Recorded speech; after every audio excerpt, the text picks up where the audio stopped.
10-15 તો હશે જ. 10-15 ડોક્ટરને બતાવ્યું તો હતું? હશે જ. બરોબર છે. 27 વર્ષથી એની તકલીફ હતી તમને? બરોબર છે. અને કોઈ પણ ખોરાક ખાવ એટલે ઉલટી થઈ જાય? ઉલટી થઈ જતી.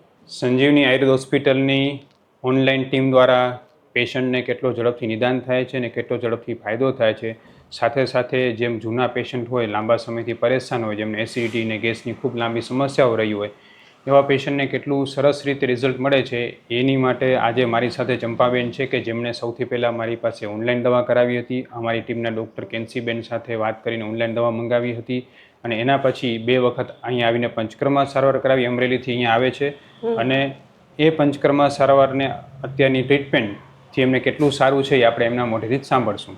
જય શ્રી કૃષ્ણ માસી. જય શ્રી કૃષ્ણ સાહેબ. માસી, શું તકલીફ હતી તમે કહેશો જરા તમને? મને એસિડિટી રહેતી ને વોમિટ રહેતું, ઉલટી થતી. કેટલા વર્ષથી તકલીફ હતી માસી? 27 વર્ષ થઈ જાય. 27 વર્ષથી એની તકલીફ હતી તમને? બરોબર છે. અને કોઈ પણ ખોરાક ખાવ એટલે ઉલટી થઈ જાય? ઉલટી થઈ જતી. બરોબર. અને એના માટે લગભગ તમે કેટલા અલગ અલગ ડોક્ટરને બતાવ્યું હશે? ઘણા ડોક્ટર. આશરે 10-15 તો હશે જ. 10-15 ડોક્ટરને બતાવ્યું હતું? તો હશે જ. બરોબર છે. અને એના માટે ડોક્ટરે શું નિદાન કરતા ને શું દવા દેતા? સાહેબ એમ કે તમને આવડો ગેસ ચડે છે, કાંઈ એમ કે તમને પગ દુખતા તો કે પગમાં તમને વાસ છે, નોખું બધા કહેતા સાહેબ. બરોબર છે. અને દર્દ ન પકડાતું. દર્દ ન પકડાતું. પછી આપણે અહીંયા જે છે એ આપણા હોસ્પિટલની જાણ તમને કઈ રીતે થઈ? ઓનલાઈન ઉપર. ઓનલાઈન ઉપર. તો ક્યાંથી આવો છો તમે? ક્યાંના છો? અમરેલીમાં કઈ જગ્યાએ? અમરેલી બાબાપુર જિલ્લો. બરોબર છે. બાબાપુર ગામ. બાબાપુર ગામ. બરોબર છે. તો અહીંયાથી તમે ઓનલાઈન જોયું અને પછી ઓનલાઈન દવા કરાવી, પછી આપણી પાસે આવીને 2 વખત પંચકર્મ કરાવ્યું. બરોબર છે. અત્યારે તમને કેટલા ટકા સારું લાગે છે? અટાણે 90% હો સાહેબ. 90% સારું લાગે. બરોબર. ઉલટી સાવ બંધ થઈ ગઈ? બંધ થઈ ગઈ સાહેબ. બરોબર છે. તો માસી, જે હવે તમે આવા 27 વર્ષથી તમને સતત આ તકલીફ રહેતી હતી, બરોબર છે, અને લગભગ 7-8 ડોક્ટર, કેટલા 10 ડોક્ટર બદલાવ્યા, બરોબર છે, અને એન્ડોસ્કોપીનો રિપોર્ટ કરાવ્યો, તોય એનાથી સારું નહોતું થતું એમ ને? અને આપણી આ દવા કેટલા મહિના ચાલી? 4-5 મહિના થયા. 4-5 મહિના થયા. બરોબર. અને આપણે લગભગ 2 વખત પંચકર્મ સારવાર કરાવી, તો એમાંથી અત્યારે 90% એટલું સારું લાગે છે. તો માસી, તમને એવું થાય કે જે તમારું નિદાન થયું, જે તમારી દવા થઈ, જે પંચકર્મ સારો થઈને તમને આમ 100% સંતોષ લાગે? 100% સંતોષ. બરોબર ને? કેમ લાગે ને કે આવડા મોટા ધક્કા ખાતા હતા તો વાંધો ના આવે, વસૂલ થાય સાહેબ. ઉલટી થતી, ખાવને ઉલટી થાય. બરોબર. એવું રોજ સતત ઉલટી રહેતી? કાયમ રહેતો. હમણાં તો કાયમ રહેતી. બરોબર. એવું જે અવડા વર્ષથી હતું તો કોઈ પણ ખોરાક ખાવ, ગમે ખાવ, ઉલટી થઈ જાય? કેવી ખાટી ઉલટી થાય? ખાટી ઉલટી થઈ જાય. બરોબર. પછી બીજું શરીરમાં શું થતું માસી એના સિવાય? ખાધેલું પસે ને નીકળી જાય. નો પસે ને બધું નીકળી જાય. બરોબર. પછી કબજિયાત કેવું કઈ રહેતું? કબજિયાત રહેતો. બરોબર. પછી શરીરમાં અશક્તિ કેવું કઈ રહેતું? નબળાઈ રહેતી. બરોબર છે. અને આ ગેસ, કબજિયાત, અશક્તિ, પેટ ભારે લાગતી, બધી ફરિયાદ રહેતી હતી, બરોબર ને? તો આવડા બધા વર્ષોથી તમે અલગ અલગ ડોક્ટરને બતાવતા, તો એમાં રિપોર્ટ કેટલા કરી નાખ્યા છે હજી સુધી લગભગ? બરોબર. કેટલો ખર્ચો કરી નાખ્યો છે માસી આશરે? ખર્ચો 1.5 લાખ જેવું થઈ ગયું છે. બરોબર છે. અને તો કંટાળી ગઈ. પછી દવા જ બંધ કરી નાખી? બંધ જ કરી દીધી, કંટાળી ગઈ ને. પછી શું રોજ એક ટીકડી ખાવી પડતી? ટીકડી કાયમ લેવા. કાયમ. કેટલા વર્ષથી ખાતા માસી?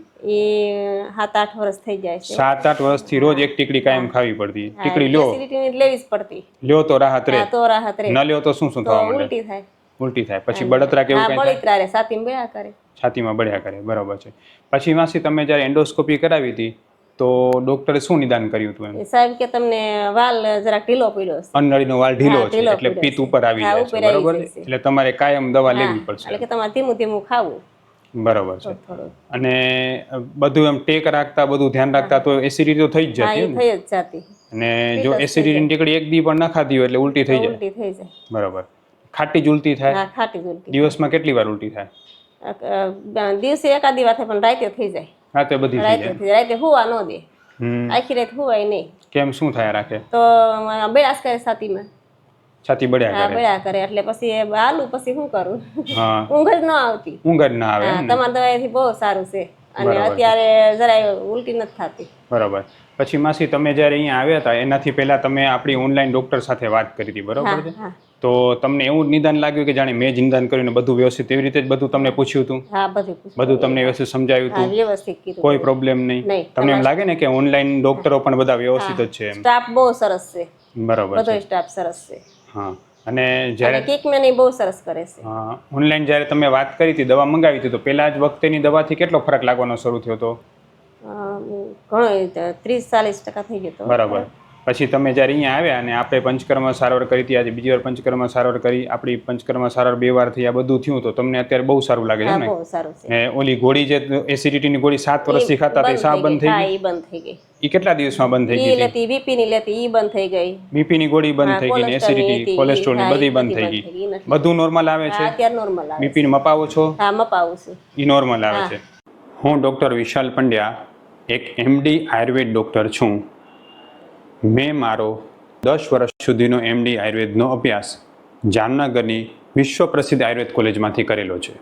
2011થી એટલે કે છેલ્લા 13 વર્ષથી હું ગાંધીધામ કચ્છ ખાતે NABH માન્યતા પ્રાપ્ત પંચકર્મા આયુર્વેદ હોસ્પિટલ ચલાવું છું. અમે લોકોએ આયુર્વેદ સારવારથી હજારો દર્દીને સાજા કર્યા છે. તેના વિડીયો રિવ્યૂ અમારા આ જ ફેસબુક, ઇન્સ્ટાગ્રામ કે યુટ્યુબ ચેનલ ઉપર છે, જે જરૂર જોવા અને જાણો કે કેવા જૂના રોગો કેટલા ઝડપથી સાજા થયા છે. અમે 2 રીતે સારવાર કરતા હોઈએ છીએ. સૌથી પહેલાં તો કચ્છ કે એની આસપાસના દર્દીઓએ હોસ્પિટલમાં રૂબરૂ બતાવવા માટે આવવું, અને બીજું કચ્છથી દૂર રહેતા દર્દીઓ માટે ઘર બેઠા ઓનલાઈન દવા પણ મંગાવી શકે છે.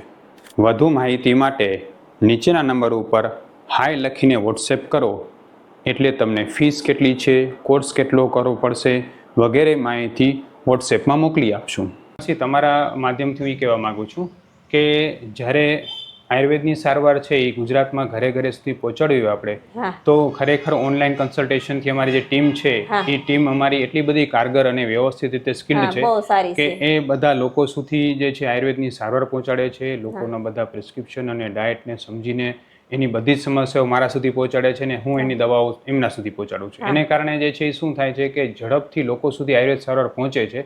અને અમારો ઉદ્દેશ્ય છે કે આયુર્વેદની સારવાર લોકો ઘર સુધી પહોંચે, જેથી આવા પાચનના રોગો કે આવા ગેસ એસિડિટીના રોગો એ લોકોને એના માટે અલગ અલગ દવાઓને લાંબા સમય સુધી હેરાન ન થવું પડે. માસી, તમે જે મોડા વર્ષ હેરાન થયા, બરોબર છે, 25-27 વર્ષ, એવા બીજા લોકો હેરાન ન થાય ને એમ, બરાબર છે. અને તમે માસી જે તમે વિચારો કે આટલા લાંબા સમયથી દવા લેતા હતા, તમને ક્યારે વિશ્વાસ આવ્યો કે આટલી ઝડપથી આયુર્વેદ સારવાર કામ કરશે? હું તો કંટાળી જ ગઈ હતી. સેલિસ્ટાઈ હતી, મેં સેલિસ્ટાઈ છે, આ સેલિસ્ટાઈ છે, પછી દવાઈ નહીં કાંઈ નહીં, પણ મારા ભાઈ ગઈ છે ને એટલે રેડી થઈ ગઈ તમારી દવાઈ. હા, તો માસી તમને ધન્યવાદ છે તમને. હા, તમને માસી બહુ તકલીફ તમે આવ્યા ત્યારે તો દર વખતે રડી પડતા હતા, બરોબર છે? હવે તો એવું બધું નથી થતું ને? નથી સાહેબ, નથી. બરોબર છે. માસી, આ જે તકલીફ છે ઘણા બધા તમારા જેવા દર્દી હશે કે જે વર્ષોથી દવા ખાતા હશે, તેમ દવા લેવી પડતી હશે, તો એને તમે આપણી હોસ્પિટલની સારવાર વિશે તમે શું કહેવા માંગશો? હું તો એમ જ કહું છું કે લેવી હોય દવા તો આયુર્વેદ જ લેવી. પંડ્યા સાહેબની દવા બહુ સરસ છે, એનો સ્ટાફ બહુ સુંદર છે, અને કોઈ નડતર નથી થતા એની દવા, અને સારામાં સારી દવા છે. ને આયુર્વેદ લ્યો તો બહુ સારું છે એમ. બરાબર. મૂળમાંથી દરદ કાઢી નાખે આપણું એમ. ને માસી, તમારો આમ કોઠો ગરમીનો ખરો કે? હા, ગરમીનો. બરાબર. તો તમે બીજી કોઈ પણ પેલા દવા લીધી છે, બધી ગરમ બહુ પડતી ને? અતિશય પડતી ગરમ. શું થતું થાય તો? બળતરા ઉપડી જાય. માફક ના આવે જલ્દી દવા, બરાબર છે. આપણી દવા ક્યારે ગરમ પડી? નહીં, હસોડી નહીં. બરાબર ને? એટલે હું ખાસ લોકોને એ પણ કહેવા માંગુ છું કે તમે કોઈ પણ જગ્યાએ આયુર્વેદ સારવાર લેતા હોય, ભાઈ તમે કોઈ ડૉક્ટર પાસે લેતા હો, તમે ઓનલાઈન મંગાવતા હો, તમે ઘરે હાથે ખાંડીને કોઈ દવા લેતા હો કે કોઈ મેડિકલ સ્ટોરમાંથી લેતા હો, જો તમને એ દવા ગરમ પડે છે તો તાત્કાલિક દવા બંધ કરો, નહીંતર મોટું નુકસાન થઈ શકે છે. આયુર્વેદની દવા ગરમ જરાય નથી. જો તમારી પ્રકૃતિ પ્રમાણે નિદાન કરીને આયુર્વેદની દવા આપવામાં આવે તો એ ગરમ પડતી હોતી નથી. અમે જે આયુર્વેદ સારવાર કરીએ છીએ, તમારી પ્રકૃતિ નિદાન કરીને આયુર્વેદ સારવાર કરતા હોઈએ છીએ. અમારા દરેક ડૉક્ટરો પણ તમારી પ્રકૃતિનું પહેલાં નિદાન કરે છે, અને અમારી દવા કોઈને ગરમ પડતી હોતી નથી. પેલા તમારા સાહેબ વેડિયા જોયા હતા, તો એમ કે સાહેબ મને સારું થઈ જ જાય. હા, એટલે જે કોઈને પણ એવું લાગે ને કે મને આયુર્વેદ સારવાર માફક નહીં આવે, મને ગરમ પડશે, ગુજરાતમાં કોઈ પણ જગ્યાએ હોય અમારો સંપર્ક કરી શકે છે. અમે ઓનલાઈન અને ઓફલાઈન બંને રીતે દવાઓ કરતા હોઈએ છીએ. માસી, તમે જ્યાં પંચકર્મા સારવાર માટે આવ્યા હતા ને તમારી પંચકર્મા સારવાર થતી, એનાથી તમને કેટલું ઝડપથી સારું લાગતું? બહુ ઝડપથી સારું થઈ ગયું. બરાબર ને? આજે જેમ કે તમે ટ્રીટમેન્ટ કરાવીને જાતા, અમરેલીથી આવી ટ્રીટમેન્ટ કરાવી તમે, તો આરામથી તમે ઘરે જઈ શકતા, કોઈ પ્રોબ્લેમ ન થતો ને? બરાબર છે. કોઈ નબળાઈ થાય કે એવું કંઈ લાગતું? બરાબર. અને દર વખતે ધીરે ધીરે શરીર સુધરતું જતું. બરાબર. એટલે હું એ પણ કહેવા માંગુ છું કે તમે કોઈ પણ જગ્યાએ આયુર્વેદની પંચકર્મા સારવાર પણ કરાવતા હો તો તમે ડૉક્ટરને ખાસ પૂછો કે આનાથી મને નબળાઈ નહીં આવી જાય ને, અથવા તો આ સારવાર કર્યા પછી મારો રોગ કેટલો ઝડપથી દૂર થશે. આપણે જ્યાં પંચકર્મા સારવાર કરીએ છીએ ચરક સંહિતાની પદ્ધતિ પ્રમાણે કરતા હોવાને કારણે આપણી સારવારથી કોઈ નબળાઈ નથી આવતી, કે રોગ બહુ ઝડપથી દૂર થવાની શક્યતા વધી જાય છે. એટલે જ જેમ કે માસીને અવળો 25-27 વર્ષ જૂનો રોગ છે એ પંચકર્મ સારવારથી એટલો ઝડપથી દૂર થયો. કારણ કે 25-27 વર્ષ જૂનો રોગ હોય અને માત્ર ને માત્ર 3-4 મહિનામાં 90% ફાયદો થાય, થઈ ગયું. દવાઓ પણ બંધ થઈ જાય તો મોટી વાત ના મોટી વાત કહેવાય જ કહેવાય ને. બરાબર ને. કંટાળી જ ગઈ હતી દવાથી તો હાવ. કીધું હવે દવા લેવી જ નથી. છેલ્લે તો એટલા બધા હા કંટાળી ગયા એટલી એમ ને? કંટાળી ગઈ હતી. બરાબર. માસી તમે લગભગ સમજો ને કે 20-25 ડોક્ટરો જે છે અલગ અલગ બદલ્યા તમે કહેતા હતા અને 20-25 વર્ષથી દવાઈ લેતા હતા અલગ અલગ. 7-1 વર્ષથી તો રોજ એક એસિડિટીની ગોળી હા, રોજ ખાવી જ એટલે પડતી રોજ, બરાબર. હા. અને 1.5-2 લાખના ખર્ચા કરી નાખ્યા છે, રિપોર્ટ કરાવ્યા છે, કંટાળી ગયા છે હા બરાબર. કંટાળી ગયા. પણ આપણી સારવાર જેટલી ઝડપથી લાગુ પડી એવી કોઈ દવા લાગુ પડી ક્યારે? નહીં નહીં બરાબર. અને આપણાથી જેટલું ઝડપથી સારું લાગે છે એટલું ક્યારે લાગુ પડી એવી થઈ કોઈ દિવસ નથી ને? તો માસી આ તમારો જે વિડીયો આપણે લીધો એ લોકોને આયુર્વેદમાં વિશ્વાસ વધે એના માટે આપણે ફેસબુક, ઇન્સ્ટાગ્રામ કે યુટ્યુબમાં મૂકી શકીએ? હા મૂકીશ. હવે માસી તમને કેવું લાગે, તમે કહો. બહુ સરસ લાગ્યું. હું એમ કહું છું કે લેવી હોય તો આયુર્વેદ જ દવા લેવી. આપણા મૂળમાંથી જડ મૂળમાંથી કાઢી નાખે સાહેબ એમ. હા, કોઈ દિવસ કઈ થાય નહીં અને નથી નડતર રૂપ. ગરમ જરાય નથી પડી નહીં, બરાબર નહીં. ને? અને ધન્યવાદ છે તમને. ના માસી તમે તો ઘણા જે છે પેશન્ટ સારા કીધા સાહેબ. તમે તો છે ને માસી ઈ સત્સંગી છો બરોબર છે. તમે જે છે એ હવેલીમાં જાઓ છો, બાલકૃષ્ણને માનો છો એટલે એને જ તમને સારું કર્યું છે. અમે શું સારું કરી શકતા હતા બરોબર છે. ભગવાન જે છે કાનોડ એ બધાને સારું કરે હા છે ઈ બરોબર સારું છે. કરે. ભલે માસી. ભલે પણ કરોડોમાં આવો એક હિરલો હોય ને સાહેબ. હા ના ના માસી તો ભગવાનના એના આશીર્વાદ આશીર્વાદ. હા ઈ સાહેબ પ્રભુના આશીર્વાદ તમારા માથે ને એના આશીર્વાદથી ને સારું થયું ને સાહેબ. હા જય શ્રી કૃષ્ણ જય માસી. શ્રી કૃષ્ણ.